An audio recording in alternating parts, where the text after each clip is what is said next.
Police prosecutors have charged a journalist of the Despite Media Group for conniving with Reverend Isaac Owusu-Bempah in the alleged threat to kill self-acclaimed fetish priestess turned evangelist Patricia Oduor-Kranting, aka Nana Grada.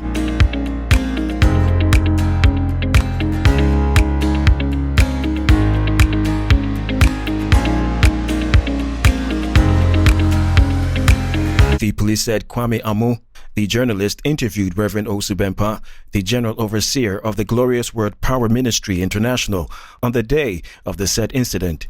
Reverend Owusu-Bempah is on trial for allegedly leading and instigating his church members to threaten to kill Nana Grada. He has been charged with 6 others, including Amu.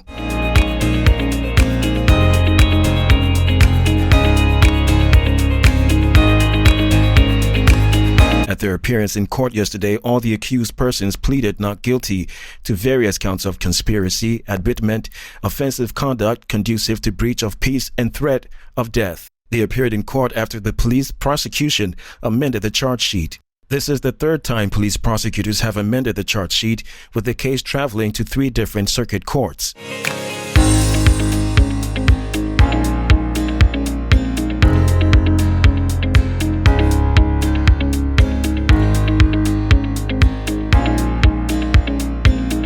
The Attorney General and Minister of Justice, Godfred Dame, has asked the General Legal Counsel to grant admission to the 499 students who were denied entry to the Ghana School of Law. In a letter to the GLC, the Attorney General suggested that the students be admitted in November this year or in May 2022.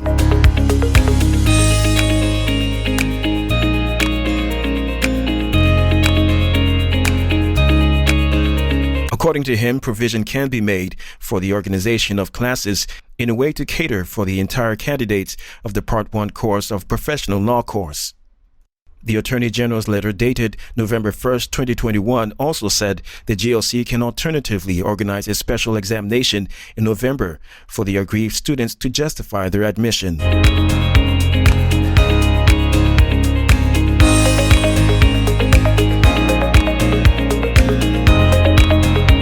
Following a directive from Parliament to the General Legal Counsel to admit the aggrieved students, the Attorney General said the directive is unlawful. According to the office, Parliament cannot direct the GLC on processes for admission into the law school just by a resolution.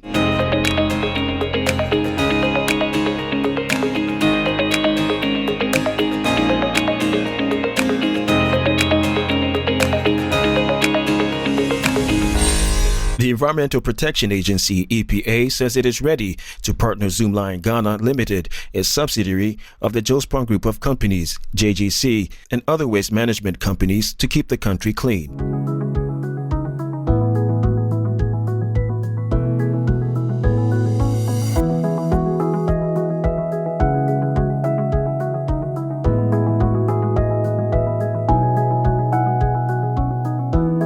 The executive director of EPA, Dr. Henry Kwabena Kokofu, who gave the assurance, said the state agency was pleased with the activities of Zoomlion, stressing that it would collaborate more with the company to save the environment.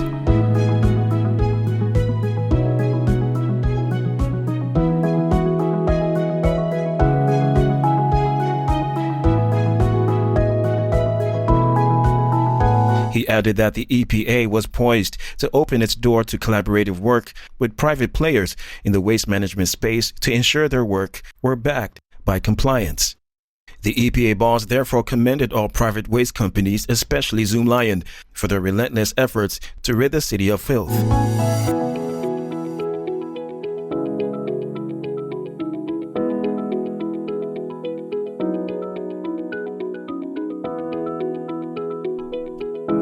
The 2022 Budget Statement and Economic Policy of Government, which was scheduled for November 15th, has been moved to November 17th, 2021. The change of date has become necessary because Parliament is equally engaged in other critical assignment on 15th November.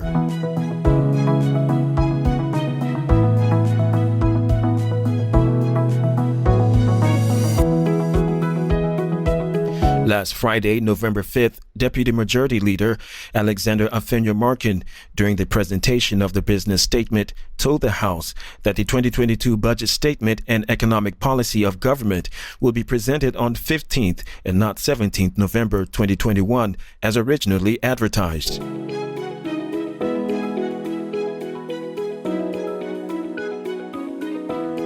He explained that the reason was to enable the House attend its post-budget workshop, with members checking in on Friday, November 18th, and staying to their leave on Sunday, November 21st, 2021. He also clarified that the House would start the debate on the budget from Monday, November 22nd, and conclude on Friday, November 26, 2021.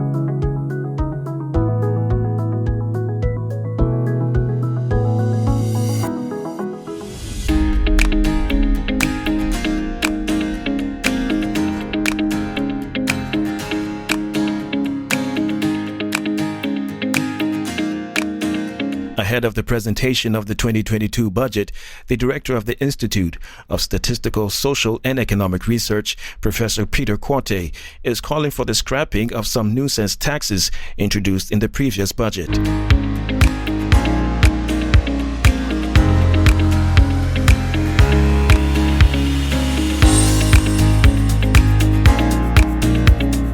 Professor Peter Quartey believes some of the taxes introduced did not live up to expectations with respect to revenue mobilization and should be scrapped. He further advised that if new taxes are to be introduced, they must substitute the unproductive ones earlier introduced.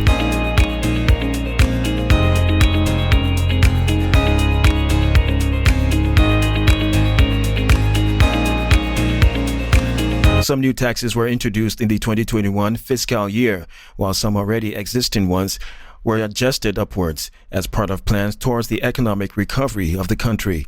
The government, as part of its effort to revive the economy, introduced the COVID-19 Health Recovery Levy Act 2021 and Financial Sector Recovery Levy Act 2021, among others.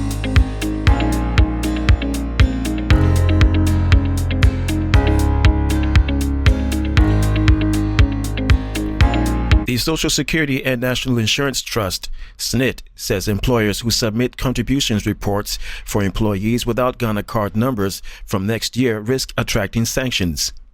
According to SNIT, such reports submitted at its offices from the 2nd of January 2022 will be rejected, and employers could suffer penalties on such contributions if they are subsequently not paid on time.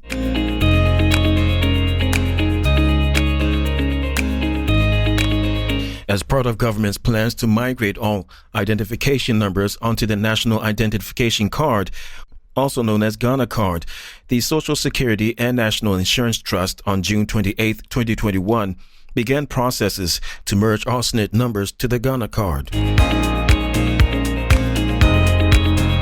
The merger is also in compliance with Regulation 7.1 of the National Identity Register Regulation 2012 LI 2111 and a directive from the National Pension Regulatory Authority NPRA. The intended merger is expected to improve the ease of doing business with the trust by enabling a convenient means to allow members to use one card, which is the Ghana Card, for all transactions.